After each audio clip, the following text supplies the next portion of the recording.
भारत के इतिहास में एक ऐसा मैदान है जहां की मिट्टी आज भी लाल नजर आती है।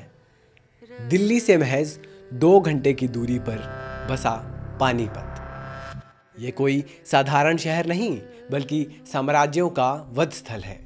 यहाँ 3 बार हिंदुस्तान का नसीब दांव पर लगा और तीनों बार नियति ने एक ऐसा क्रूर मजाक किया कि जीतने वाला भी रो पड़ा और हारने वाला अमर हो गया। आज हम तारीखों को नहीं, उन कहानियों को जिएंगे जिन्होंने हमें आज का ये भारत दिया है।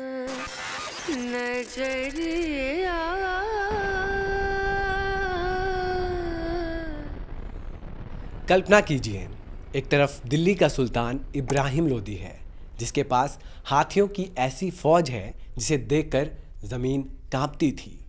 दूसरी तरफ एक छोटा सा हमलावर बाबर, जिसके पास सैनिक कम थे पर एक गुप्त हथियार था। भारत ने इससे पहले कभी बारूद की गूंज नहीं सुनी थी। बाबर ने अपनी 700 बैलगाड़ियों को चमड़े की रस्सियों से बांधकर एक ऐसी दीवार बनाई जिसे लोदी के हाथी पार ही नहीं कर सके। जब पहली बार तोपें गरजी तो लोदी के हाथी पागल होकर अपनी ही सेना को कुचलने लगे।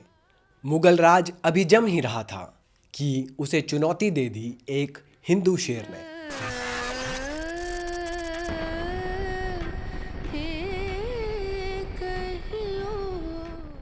हेमचंद विक्रमादित्य हेमू।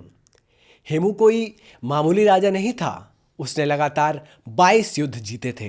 1556 के उस दिन मुगलों के पैर उखड़ चुके थे। हेमू अपने विशाल हाथी पर सवार होकर जीत के बिल्कुल करीब खड़ा था, लेकिन तभी किस्मत ने पासा पलट दिया। एक आवारा तीर भीड़ को चीरता हुआ सीधा हेमू की आंखों में जा धंसा। राजा के गिरते ही सेना में भगदड़ मच गई। एक जीता हुआ युद्ध सिर्फ 1 इंच के तीर की वजह से हार में बदल गया।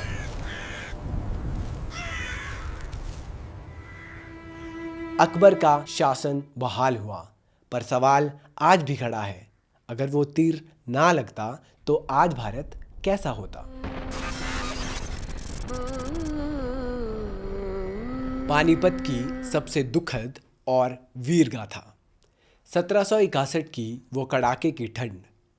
एक तरफ अहमद शाह अब्दाली की अफगान फौज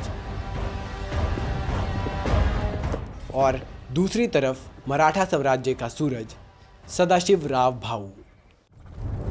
अब हमारे बीच सिर्फ पानीपत की यह रणभूमि है।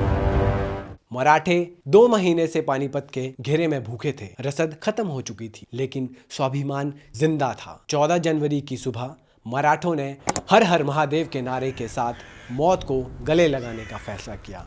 ये इतिहास का सबसे खूनी 1 दिवसीय युद्ध था।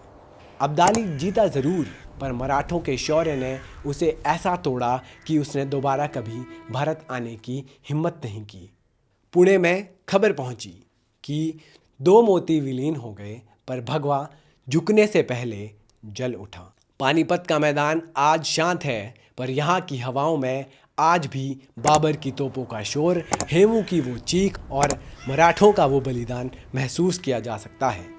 ये मैदान हमें सिखाता है कि युद्ध सिर्फ तलवारों से नहीं, तकनीकी किस्मत और जज्बे से लड़े जाते हैं।